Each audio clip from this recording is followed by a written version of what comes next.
Hello students, my name is Manvinder Singh, BTech Electrical Engineering, IIT Delhi. I have 10 years of teaching experience. Today I would be teaching laws of motion. तो laws of motion पढ़ने के पहले इसकी थोड़ी सी history समझ लेते हैं. Earlier it was believed that force is the cause of motion. Simple सा logic है. अगर if you are pushing a trolley, then the moment you stop pushing, trolley stops. तो रीजन क्या है इसका कि रेजिस्टिव फोर्सेस प्रेजेंट. अगर if resistive forces are absent, if situations is made ideal, then trolley will keep on moving. इस चीज को सबसे पहले गैलीलियो ने प्रूव किया. गैलीलियो ने अपने एक्सपेरिमेंट से प्रूव किया कि force is not the cause of motion, force is required to change the state of motion. Galileo ने ये सारी चीजें अपने सिंपल एक्सपेरिमेंट्स के थ्रू दिखाई. इन एक्सपेरिमेंट्स में गैलीलियो ने क्या किया कि उन्होंने डिफरेंट इंक्लाइंड प्लेन्स यूज किए. इंक्लाइंड प्लेन्स के इंक्लिनेशंस को चेंज किया, उसकी हाइट को चेंज किया, जिस सरफेस है सरफेस की रफनेस को चेंज किया. देन उन्होंने बॉल को रोल कराया और इससे उन्होंने ऑब्जर्व किया कि if situations are made ideal then ball will keep on rolling. तो गैलीलियो के इन सिंपल ऑब्जर्वेशंस को न्यूटन्स ने लॉज के फॉर्म में रख दिया. 3 लॉज हैं. But these laws talks about certain special frame of references. जब भी आप न्यूटन्स लॉ की बात करते हैं तो आप इनर्शियल फ्रेम ऑफ रेफरेंसेस की बात करते हैं. These laws are valid only from inertial frame of references. What is inertial frame of reference?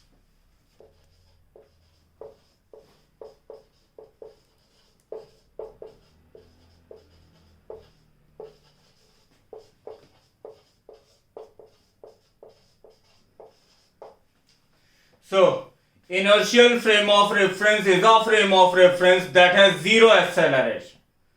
Zero acceleration means it is moving with constant velocity or it is at rest. But motion is relative. When you are saying this is the velocity, then you are saying with respect to some frame of reference. When you are talking about acceleration, then you are talking about acceleration from certain frame of reference. तो यहां पर question arises with respect to what constant velocity, with respect to what zero acceleration. Then it was said that inertial frame of reference is a frame of reference that has zero acceleration with respect to another inertial frame of reference. Then आपके पास पहला inertial frame of reference होना चाहिए. Then only you can say कि certain frame of reference is inertial or non-inertial. तो पहला inertial frame of reference कहां से आएगा? तो पहले इनर्शियल फ्रेम ऑफ रेफरेंस के लिए ये एक डिस्टेंट स्टार की बात करें. If we consider a distant star, it is very far away from celestial bodies. So if it is very far away then gravitational interaction is negligible.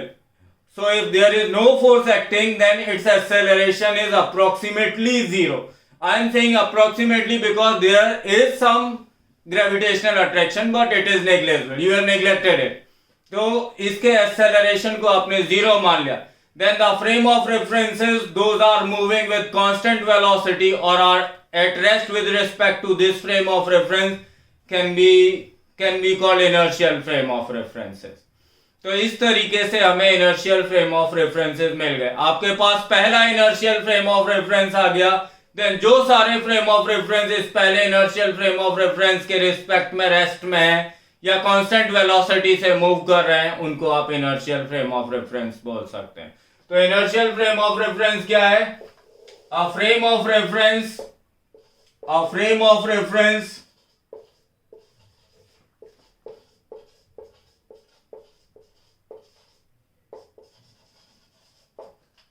that has zero acceleration.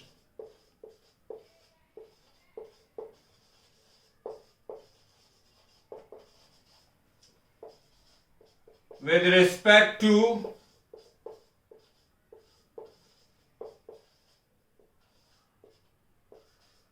another inertial frame of reference.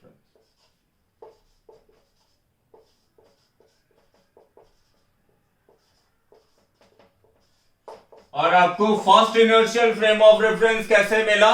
आपने एक distant star को consider किया.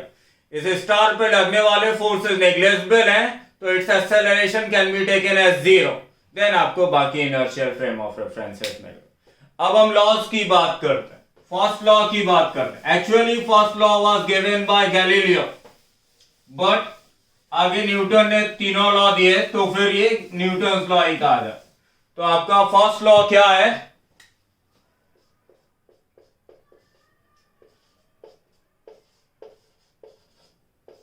First law is also said law of inertia.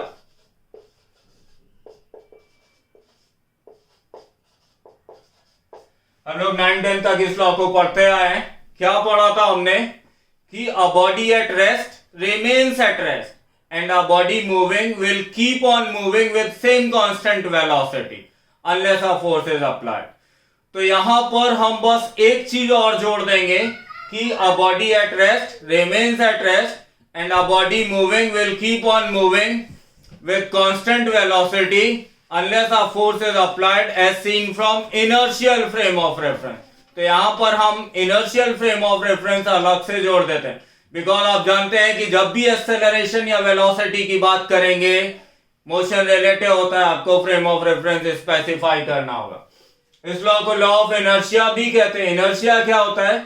Inertia is the property of a body due to which it resist in the change of its state of motion. इस हिसाब से inertia को दो तरीके से बोला गया है, inertia of rest and inertia of motion। What is inertia of rest? Inertia of rest is if a body at rest remains at rest unless a force is applied। And what is inertia of motion? A body moving will keep on moving with same constant velocity unless a force is applied। तो यहां से आप simple समझ चुके हैं कि force आपका motion को कॉज नहीं करता। Force is not required for motion. Force किस लिए रिक्वायर्ड है?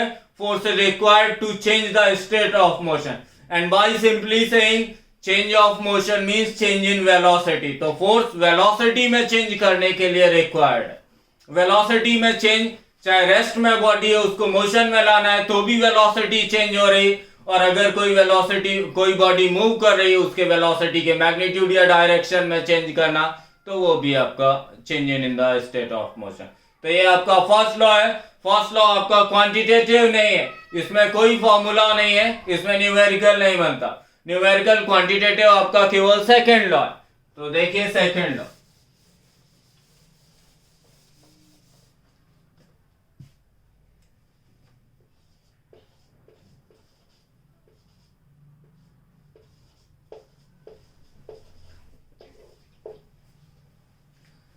second law says acceleration produced is proportional to force applied।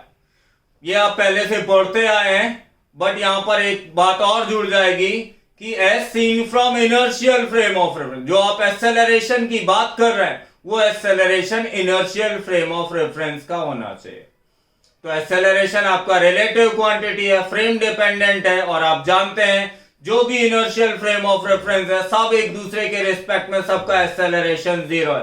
तो जो एक्सेलरेशन आप एक इनर्शियल फ्रेम से देखेंगे वही एक्सेलरेशन आपका दूसरे इनर्शियल फ्रेम से भी आएगा। तो अब आपका सेकंड लॉ क्या हो गया?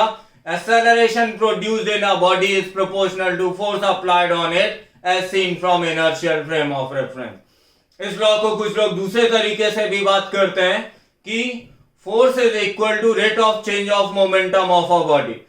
मोमेंटम भी आपका रिलेटिव होता है, because momentum is mass into velocity. तो अगर वेलोसिटी रिलेटिव है तो मोमेंटम भी रिलेटिव, यानी मोमेंटम भी आपका फ्रेम डिपेंडेंट है। So when you are saying rate of change of momentum then you are saying with respect to some inertial frame of reference. तो आप यहां पर इसको फॉर्मूला को कैसे लिख सकते हैं? Acceleration is proportional to force. So acceleration is equal to force upon mass।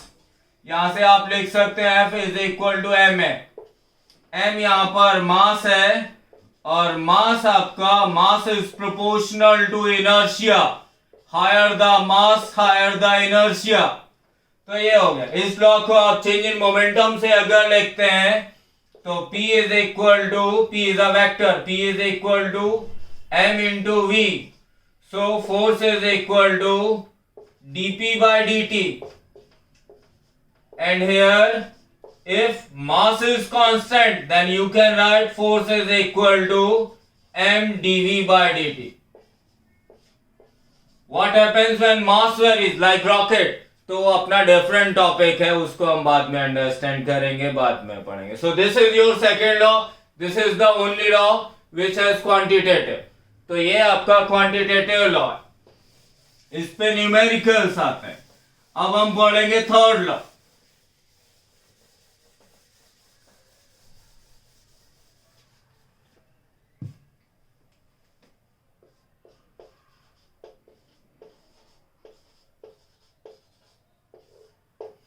Third law is also called action reaction law. क्या है इसका statement? Every action force has equal and opposite reaction force. Every action force has equal and opposite reaction force. इसको different words में ऐसे भी कहा जा सकता है कि if A applies a force on B, then B also applies equal and opposite force on A. तो यहां पर कुछ इंपॉर्टेंट पॉइंट्स हैं थर्ड लॉ में, जिनको नोट कर लीजिए. First point is these action and reaction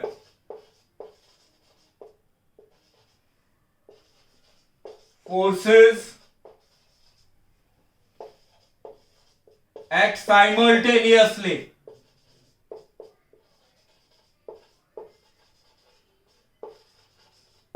It is not cause effect type of relation.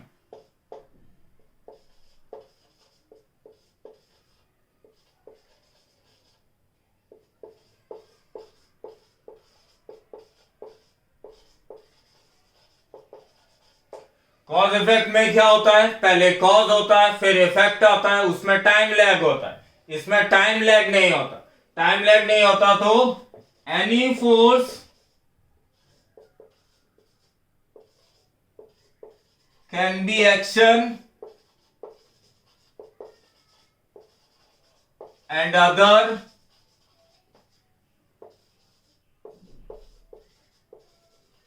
As reaction. तो ये आपको थर्ड लॉ का इंपॉर्टेंट पॉइंट. यहां पर कुछ एक और इंपॉर्टेंट पॉइंट्स हैं.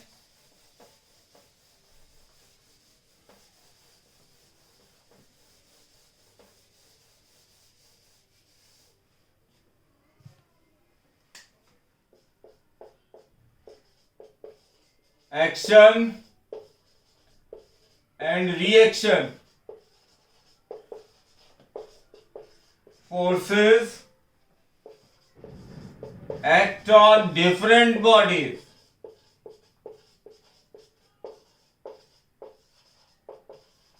ये समझना इंपॉर्टेंट है, बिकॉज अगर सेम बॉडी पे एक्शन रिएक्शन लग गए तो नेट फोर्स जीरो होगा, कभी एक्सेलरेशन प्रोड्यूस नहीं होगा. इसीलिए आपको इस तरीके से बताया था कि if A applies a force on B, then B also applies equal and opposite force on A. Then there is third point also.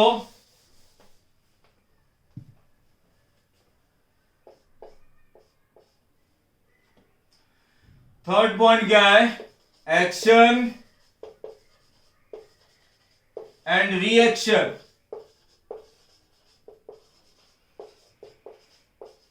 Forces are of same nature.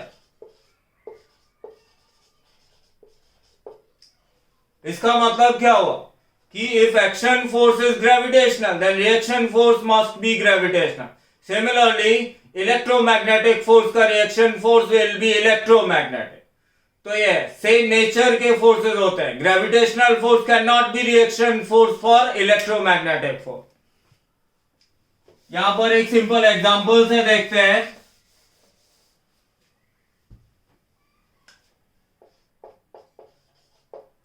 Here, this is Earth, and there is a table on Earth, and there is a book placed on this table. अब आपसे पूछा गया है what is the reaction force of weight of this book. तो यहां पर simple saying में अगर आप इसके लिए बैलेंसिंग की इक्वेशन बनाए तो नॉर्मल रिएक्शन ऐसे लग रहा है. नॉर्मल रिएक्शन वेट को बैलेंस कर रहा है. N is equal to W, but N is not reaction force for weight. याद रखिए, N नॉर्मल रिएक्शन वेट का रिएक्शन फोर्स नहीं है. क्यों नहीं है? बिकॉज वेट क्या होता है, weight is the gravitational pull by which earth attracts a body. तो वेट का रिएक्शन फोर्स क्या होगा, अगर बॉडी को अर्थ अट्रैक्ट कर रही है देन बॉडी भी अर्थ को अट्रैक्ट करेगी, तो इसका रिएक्शन फोर्स कहां लगेगा, reaction force of weight of this book is acting at the centre of the earth. तो यहां पर ये वेट है, इसका रिएक्शन कहां लगेगा, at the centre of the earth. ये दोनों एक्शन रिएक्शन पे।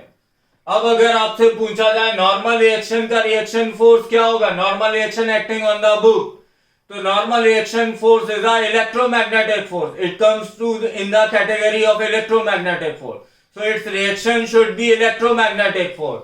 नॉर्मल रिएक्शन बुक पे आ कहां से रहा है, नॉर्मल रिएक्शन बुक पे table is applying normal reaction on the book, then book also applies normal reaction on the table, so reaction force of normal reaction or acting on the book is normal reaction acting on the table। तो यहां पर आप बना के दिखा सकते हैं, this is the normal reaction that table applies on the book, इसका रिएक्शन फोर्स क्या होगा, this is your table, normal reaction इस तरीके से बुक टेबल पे अप्लाई करेगा। So these two forces are action reaction पे। सिमिलरली आप टेबल और अर्थ के बीच में जो नॉर्मल रिएक्शन लग रहा है उसके भी एक्शन रिएक्शन पेयर बना सकते हैं। टेबल के जो लेग्स है, these legs are applying force on the earth, so earth also applies opposite force on the legs of table, so this is also normal force and it also comes into the category of electromagnetic force।